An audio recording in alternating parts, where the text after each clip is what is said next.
Welcome back to Sledgehammer Horror, guys. I am Ken Sledge, and let's talk horror. Now, today I am joined by the beautiful Sam Tonnell. Sam, how are you doing today?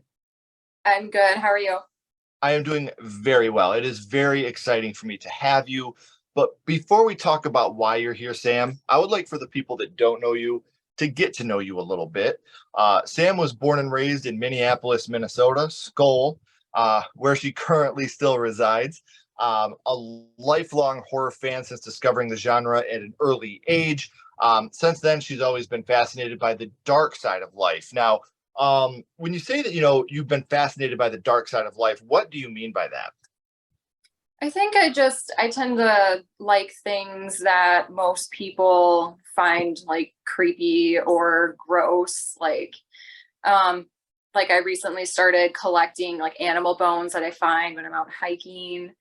For a long time, I wanted to be like a medical examiner. I was like true crime, which is actually pretty popular now. Right. And I just kind of like gory stuff, you know what I mean? And the dark side of human behavior as well. Just really interested in another thing that's kind of more popular now, but like serial killers and um what makes people do like horrible things. So yeah. I mean, education is the best way to understanding. So learning Yeah. about these things help you to understand why people can be the way that they are, especially in, the most scary, nasty situations like that. And I love what you said just now about collecting animal bones, because that's literally what they did on the set of Texas Chainsaw Massacre. Like they were out literally collecting animal bones to put in the film. And I just think that that's such a lost art, like the real life skeletal remains, like the lost art that comes along with stuff like that in film, especially. So to hear that there's still people out there that are doing that, I think that's so fucking rad. Yeah. It's super fun. It can be kind of sometimes the smell can be a lot, but and I'm really just kind of learning on my own. I didn't really look up what to do or anything, and Right. definitely made some nasty mistakes. But but Again, it's really cool. education's the best way to understanding. You learn from it and Right. you move on. Yeah, exactly. But you also love reading horror fiction, watching horror movies, and you write your own horror stories. So, when you talk about writing your own horror stories, is it short stories, or are you gonna try to do like a novelization? I mostly write short stories. I have a couple novellas too, which is like in between a short story and a novel. And I Mhm. am working on a novel now too. Um, That's so awesome. yeah, I just need to stop procrastinating on it.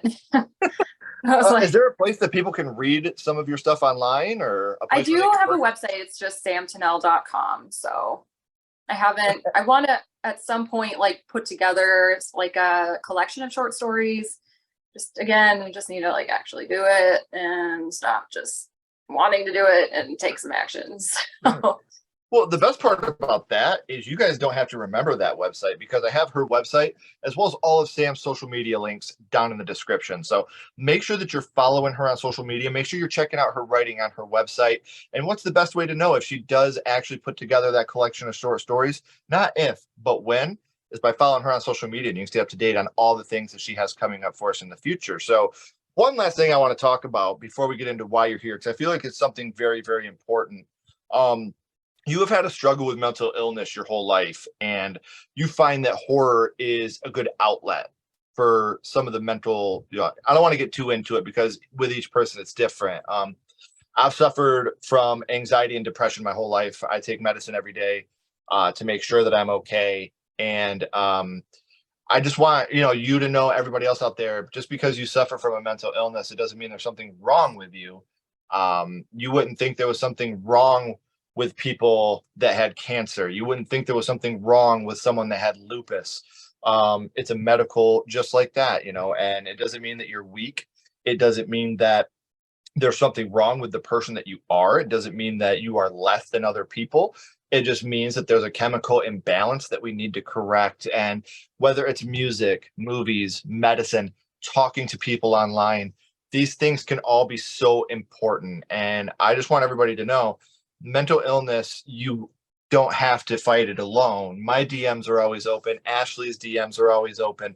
If you need advice, sometimes it's easier to talk to somebody when you don't know them. and they're just a face on the screen, because then they're not going to judge you as hard as somebody that you live with. So those DMs are always open. And the fact that you're out about the mental, struggles that you've had in your life, I feel is very, very important. So I just want to say thank you for acknowledging it, so you can maybe be a beacon of light to other people that haven't had the strength because they feel like they're weak or there's something wrong with them. Thank you for being so open. What made you decide to be so open about your mental health struggles? Well, a big part of why I struggled so much is that no one talks about it enough. Like I started to have some really serious issues in high school, and I knew about anxiety and depression, but for me it was deeper than that. Like I had OCD, and what people think OCD is like, I just want to clean all the time, or I just like things organized, and really that's not what it is. It's like you're driven to do these things, these behaviors or compulsions, based on an obsession that if you don't, then something bad's going to happen and it's going to be your fault. And it's like, no, go ahead.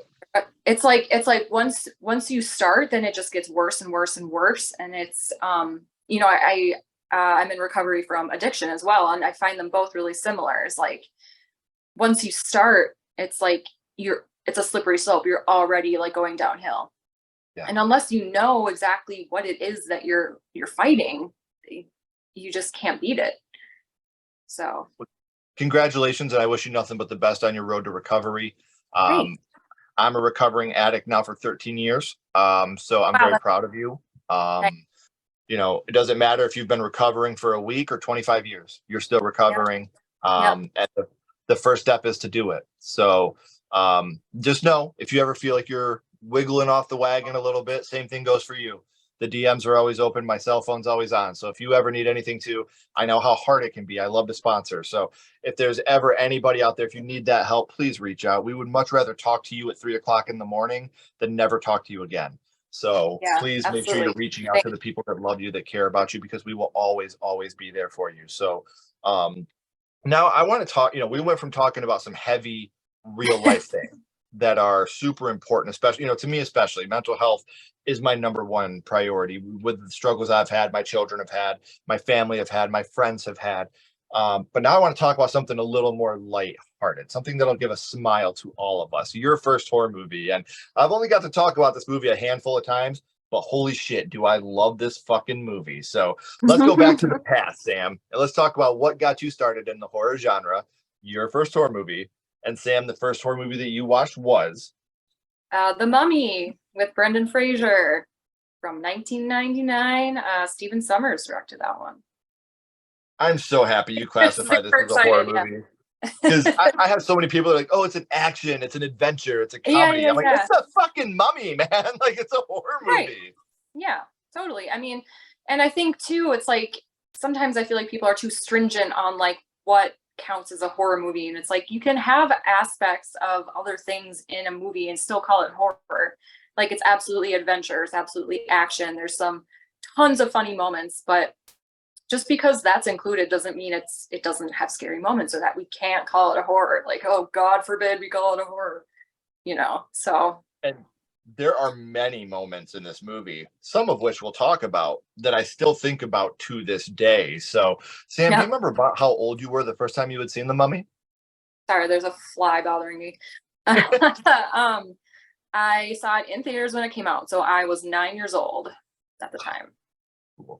And this was right at the height of like Brendan Fraser, like this is when he was everywhere, he was doing everything. And you had a blast from the past, George of the Jungle, The Mummy, the Looney Tunes movie, and the dude was everywhere, and he was just completely killing it. One of the greatest. I love him to death. And this is a movie, especially when I talk about Brendan Fraser, I always go back to this as some of my favorite moments of his. But do you remember which scene it was from The Mummy that affected you the most?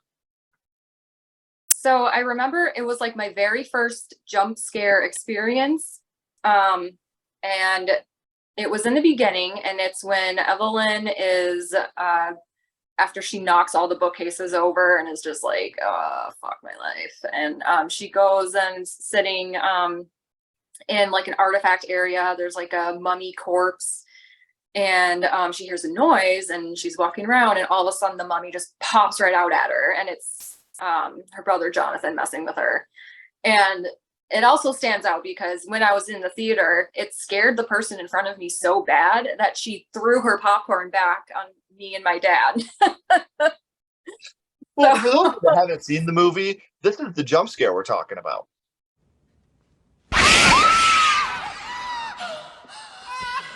See, I bet you jumped just now. And I love Jonathan's laugh there when you see his feet coming up. And a big part of this, why this is so effective is, especially for a 9-year-old, young lady that had never seen anything like this, the music, and she had, like you said, she had just gone, oh, fuck, everything's falling over. Do you think that if you had watched this later in life, it would have affected you as much? Or do you think it's because it was that first movie theater experience with the loud surround sound and the screaming person in front of you throwing the popcorn that it stuck with you as much? Yeah, it was definitely just that time and me being that age and just kind of one of my first horror experiences, and I think we all can think back to like something, something that really shocked us before we'd really seen it all. And that's what makes it really special. And there's so many movies I wish I could watch again with no memory of what happens because of how it affects you. And so definitely just being a little kid and with my dad and the movie theater environment, that definitely made it what it was. That's perfect. And especially the fact, you're with your family member that loves you, that's taking you to watch a horror movie for the first time. That's so special and that's so awesome. And we couldn't have picked a better movie, because, you in the world of the Universal monsters, they tried to do some of the remakes, some hit, some missed. And I think this is probably of all the Universal remakes, the most beloved among the horror fans. This is a movie I've never really heard many negative things about. And we know which scene affected you the most, Sam, but what would you say your favorite scene from The Mummy is? Oh my gosh. There's there's so many. What stands out is for some reason, as like Imhotep was regenerating, and after he gets the Egyptologist and he's kind of wearing this like veil, and he's like half regenerated, like half mummy, Yes. and looks up at Brendan Fraser and just like takes this deep breath and then blows out like a ton of flies like in their direction, and they all just like hit the window. And it was just so creepy, like the way his skin looked, and there's like holes, and Yes. I mean all the bugs coming at you. I mean, there are so many eerie things about that. And just seeing his face for the first time as he's starting to regenerate is one of those huge moments too, and this is where they realize like, oh, we're fucked. Like we are in trouble here. And this is one of those moments too where there's so many moments in the movie that, like I said, have stuck with me for a long time. That was one of them, ironically. And the other one that really stuck with me is the bugs. Those beetles is just like the fucking thing that nightmares are made of. And anytime someone wants to say this isn't a horror movie, I'm like, you watch this and tell me this isn't horror. When you see that you going in the guy's skin, like, oh no, that's a bad day in Kennytown. Priests were like mummified alive. I'm like, nothing horror about that at all. No, that's totally chill. Right. So we know that the Mummy itself is part of the Universal monsters. This is obviously a remake, but when we're talking, I usually ask like, what's your favorite in the franchise of the movies we're talking about? And I wouldn't really call the Mummy its own franchise of films as much as like a collection of remakes. But in the Universal monster universe, what would you say your favorite Universal monster is? I would have to go with a Creature from the Black Lagoon.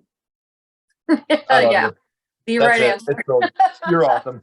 No, it's funny because my wife, Frankenstein's monster, has always been hers, and I've always been Creature from the Black Lagoon. That was my Beauty and the Beast, was Creature from the Black Lagoon. Like, it's such a good love story, and his longing to be with her when he sees her in the water. And, it's such a fantastic. I would love to see a true scene for scene remake of that today, but with the same practical effects. I love the Creature from the Black Lagoon. It's just something that's meant a lot to me. And with, obviously remakes, requels, sequels kind of being all the rage, would you like to see them take another crack at the Mummy? I know they recently did with Tom Cruise, I believe it was. I did not see that one. I did not see it either.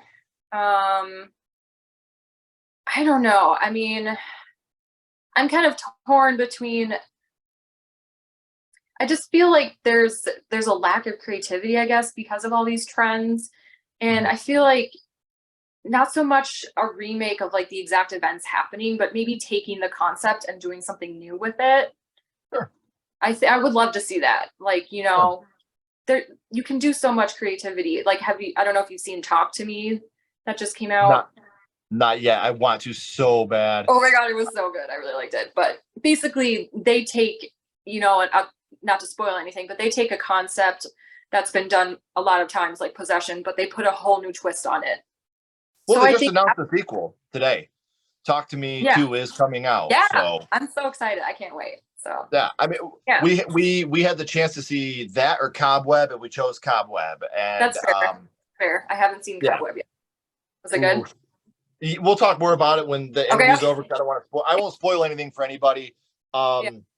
I compare Cobweb to if the people under the stairs and Barbarian had a baby, that would be Cobweb.